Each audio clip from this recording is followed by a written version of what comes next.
People don't love from a place of purity. They love from the fragments of what they've survived. When someone pulls away from you, especially in a relationship, it's tempting to view it as abandonment or insult, but often it's rooted in a far more complex psychological machinery. Human beings form patterns of emotional behavior long before they know what love even means, and those patterns often become prisons they don't know they're living in. A child who learns that affection is conditional learns to be terrified of inconsistency, and that fear mutates into avoidant or anxious tendencies in adulthood. If love once felt dangerous, then closeness will feel like vulnerability, and vulnerability will feel like risk, and risk must be controlled or eliminated. And so, when she ignores you, it might not be disdain, but an unconscious return to what kept her emotionally safe for years. The paradox is that the closer you get to her heart, the more she fears you'll see the parts of her she's ashamed of. She may care deeply, but that very depth might stir a panic she spent a lifetime repressing. When love feels like the thing that hurt you, you don't run toward it. You build walls around your affection and call it protection. This is not a rejection of you. It is a reaction to a history that likely predates your presence. The problem is that the person on the receiving end often takes this distance personally, not realizing that what they're witnessing is a nervous system trained for survival, not intimacy. People with avoidant attachment styles aren't heartless, they're overwhelmed. They shut down not because they don't feel, but because they feel too much and have no idea how to process it. Emotional suppression becomes a coping mechanism, and that mechanism often masquerades as indifference. But make no mistake, this isn't indifference, it's fear cloaked in self-protection. It's the fear that to open the door even slightly would invite a flood of emotions they are not yet equipped to manage. And rather than be consumed, they choose silence. And here's what makes it more tragic. Often they want to love, they do love, but their love is tangled in barbed wire. They've learned that expression leads to exposure, and exposure has led to pain, so now love becomes something that must be muted, distorted, or hidden behind coldness. This is not just psychological, it's neurobiological. Their bodies respond to closeness as if it were danger. Cortisol spikes, their hearts race. Emotional intimacy becomes a trigger for flight, and they don't even realize it's happening. It's not a choice, it's a reflex. She may not be trying to push you away. She may be trying not to drown. Imagine someone trying to breathe underwater. That's how it feels when their system perceives emotional closeness as suffocation. And if you approach them with demands, accusations, or ultimatums, you're reinforcing the very narrative they've been running from their whole lives, that love is conditional and closeness is dangerous. It's not that she doesn't want you to see her. It's that she fears if you really saw her, you'd leave. Or worse, you'd stay just long enough to hurt her in a way that confirms everything she believes about intimacy. The irony is that the more she loves, the more she may retreat. And that's the most confusing part, because we expect love to pull people closer, not drive them into silence. But human beings aren't logical when it comes to attachment. They're patterned. They repeat what feels familiar, not what feels right. And if distance kept her safe once, then her nervous system might interpret your presence as a threat, even when it isn't. And so she pulls away, not because you're unsafe, but because she doesn't know what safety with another person even feels like. She may crave connection and simultaneously fear the exposure it demands. And the closer you get to the truth of her, the more likely she is to retreat into the only strategy that ever gave her peace, disengagement. It's not cruelty, it's survival instinct. And the cruelest thing you can do in return is personalize her protection mechanism as an attack on your worth. It isn't about you. It's about a conditioned brain that believes affection ends in abandonment and that showing need is weakness. We live in a world that glorifies communication but rarely teaches how to understand what isn't said. Not every scream is loud. Not every withdrawal is indifference. Sometimes silence is a trauma response. Sometimes ignoring you is a desperate attempt to regulate internal chaos without burdening you with it. And what's more, she may not even be conscious of it. She may not be able to articulate why she distances herself, because a significant portion of human behavior is not driven by awareness, but by reflexive defense strategies wired into the brain to minimize perceived threats. And make no mistake, emotional closeness is a perceived threat to someone who equates intimacy with past pain. We all inherit emotional strategies. Some are forged in neglect, some in loss, some in chaos, but they persist because at some point they worked. They helped the individual survive. But survival is not the same as flourishing. You can survive love by shutting down, but you cannot thrive in love without vulnerability. And vulnerability is terrifying to someone whose heart was once punished for opening. So when she ignores you, it's possible she's performing a ritual she doesn't even understand. She's practicing a pattern that once kept her safe, but now keeps her alone. She may not have the language for it, but her body does. Her nervous system remembers every betrayal, every disappointment, every time love felt like danger. And now it tells her to step back when she should lean in. It tells her to close off when she wants to connect. It tells her to ignore what she longs to embrace. And the tragedy is she listens, because that's what kept her alive. But you must decide, can you distinguish between rejection and protection? Can you hold space for someone whose love language is silence? Can you love without forcing, listen without fixing, and see her wounds without making them about you? Because if you can't, you'll take her distance as an insult, not a wound. And then you'll respond with ego instead of empathy, and the cycle will continue. Hers of withdrawal, yours of demand, both reenacting ancient wounds in a present that didn't cause them, but now bears the cost. And in the end, the ones who ignore often love the deepest, but love filtered through trauma is a flame wrapped in ice, warm at the core, but cold on the surface. If you want to reach that warmth, you must learn not just how to touch her, but how to not flinch when she disappears. Not all battles are visible, not all distance is dismissal, and not all silence is the absence of love. Sometimes it's the fear of it. And sometimes that fear speaks louder than any words ever could. There is a weight in the act of loving that most people are not prepared to carry.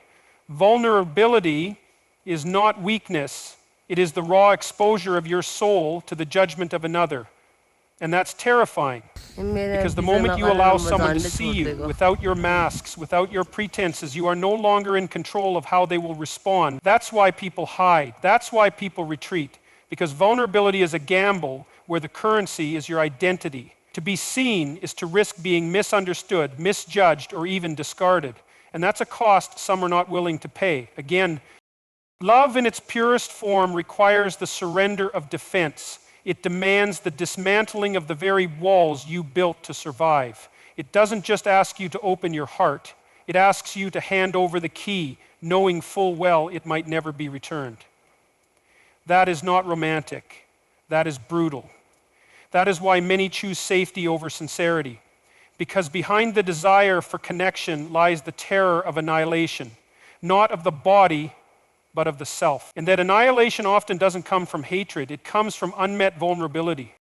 When someone ignores you, it's easy to assume it's because they don't care, but often it's because they care too much and have no language for their fear.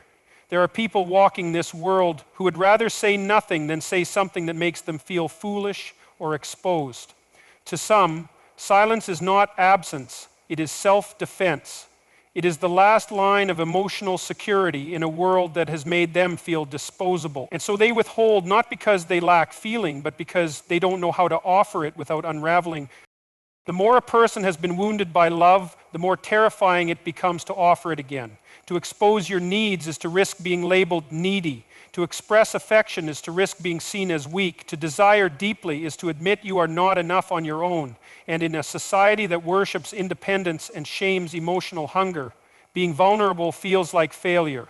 So instead of reaching out, many withdraw, they ghost, they delay, they say they're busy. But what they're really doing is fighting a war inside themselves between the longing to be held and the terror of being dropped. We have trained people to equate emotion with danger. Be strong, we say. Be stoic. Don't cry. Don't need. And so they internalize the belief that their feelings are burdens and that offering them to someone is selfish.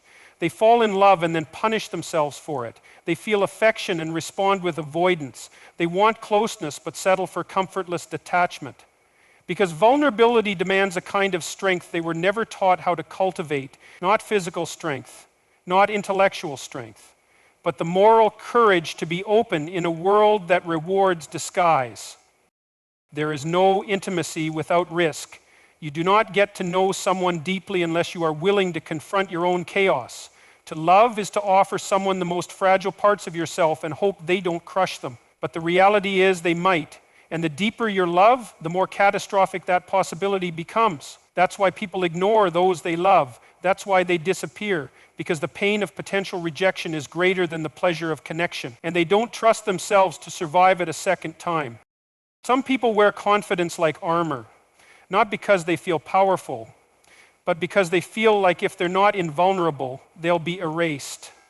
And that armor becomes the very thing that keeps them from experiencing the depth of love they actually crave. To be truly known requires removing that armor. And for some, that's not just hard, it's terrifying. It's not that they don't want to be loved, it's that they've associated love with loss, and they don't know how to separate the two anymore. Vulnerability is not about weakness, it's about truth. It's the willingness to stand in front of someone with your scars showing, your fears trembling, your hope fragile, and still say, "This is who I am, will you stay?" But imagine doing that after years of being left, misunderstood, manipulated. That's not courage, that's war. That's the most brutal kind of battle, the one where the enemy is your own past, your own memories, your own internalized shame. And sometimes that battle wins. Sometimes silence feels safer than asking to be heard. When a woman pulls back, it might not be detachment, it might be grief. Grief over a past where vulnerability was punished.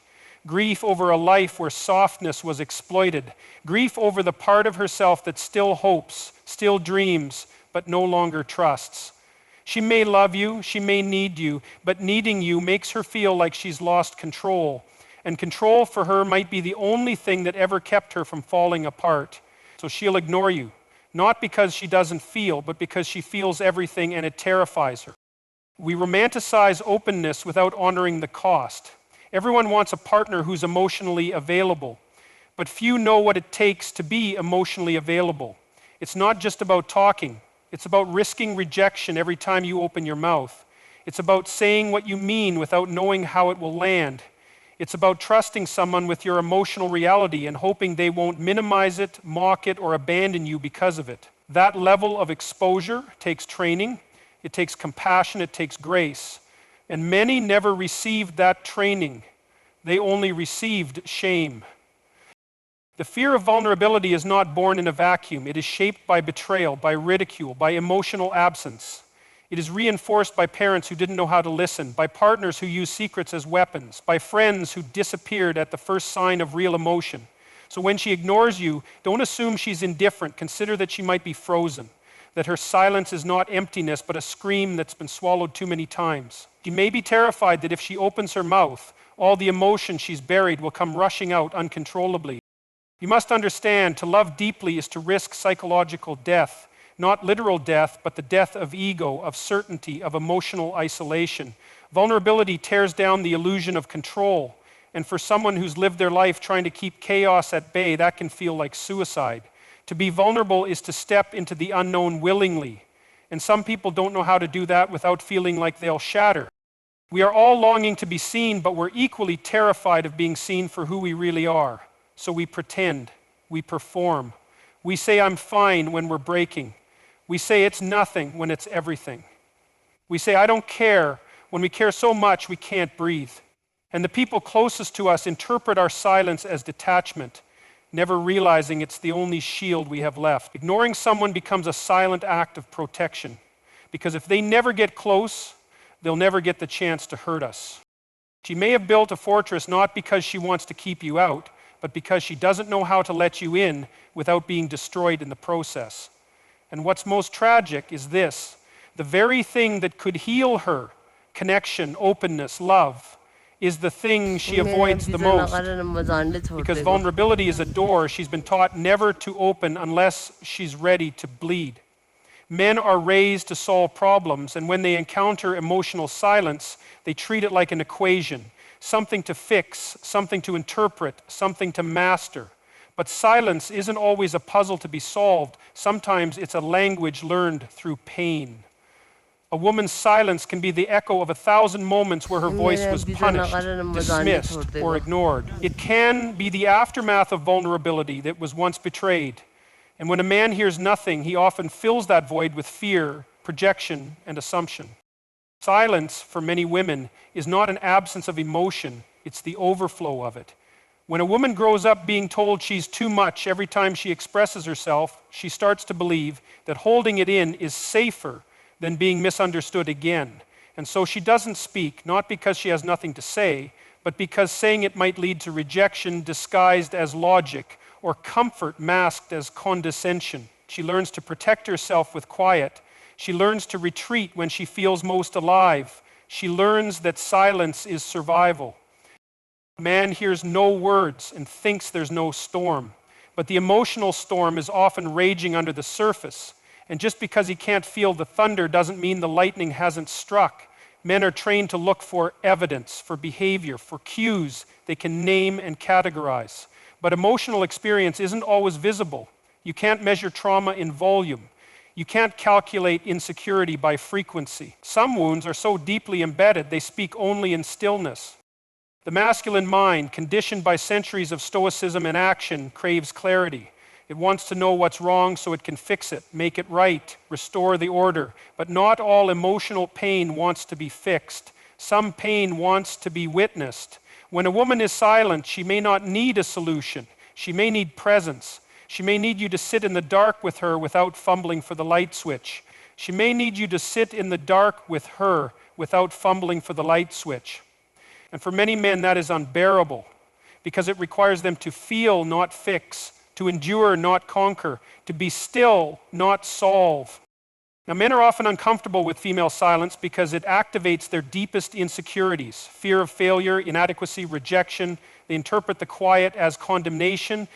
They assume she is done, bored, distant, or manipulating. But rarely do they consider that her silence might be a sacred space she retreats to when her emotions are louder than words. It is not manipulation.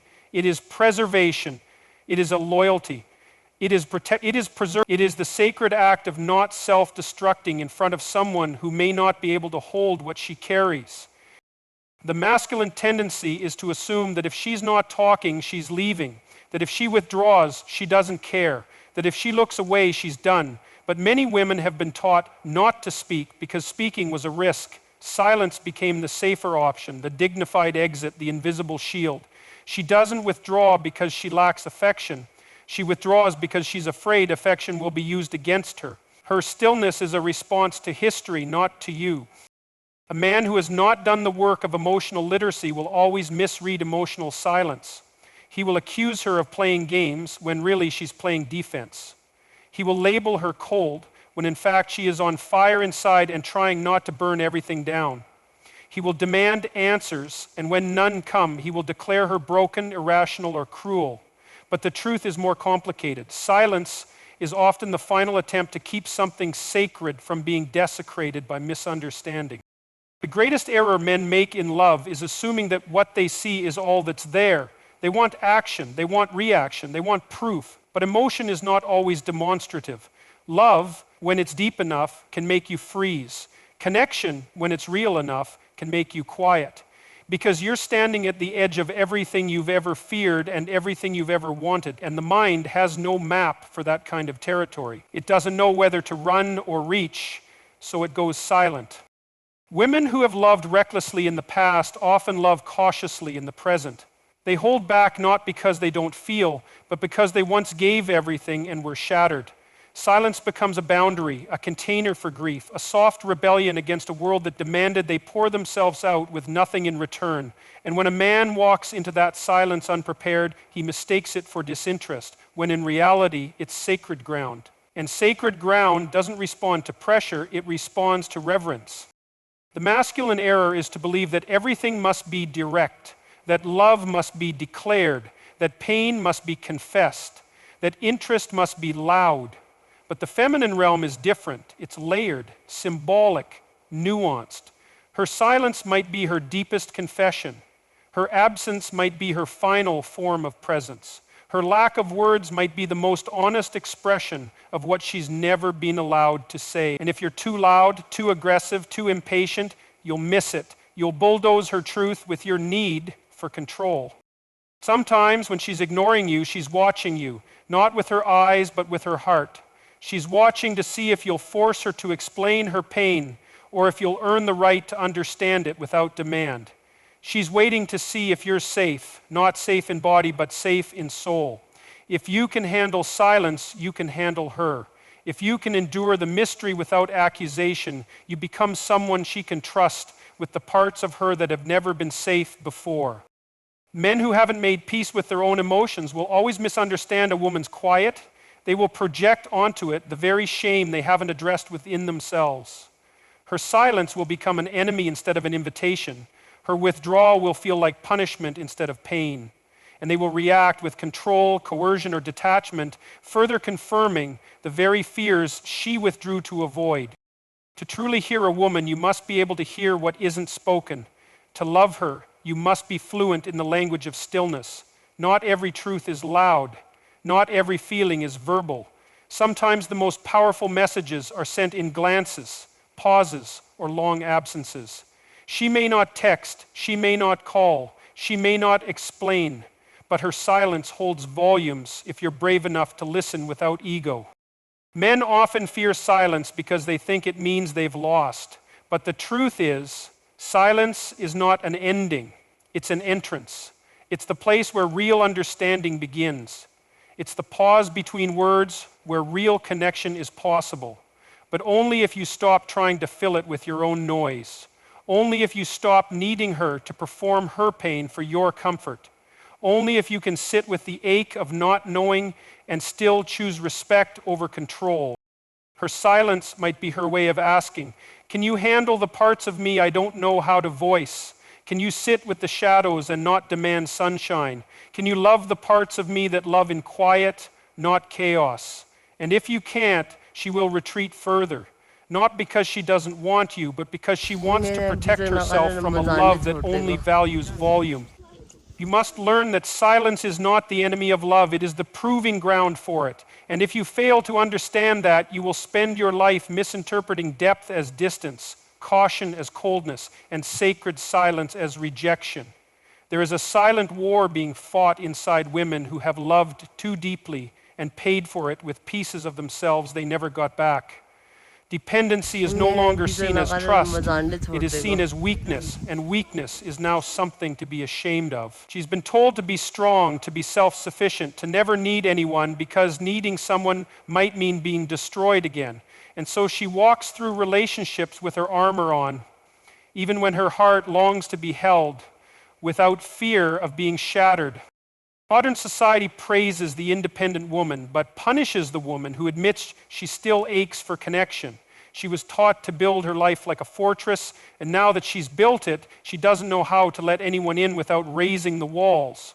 She knows how to stand alone in the fire, but she has forgotten how to ask someone to walk into it with her.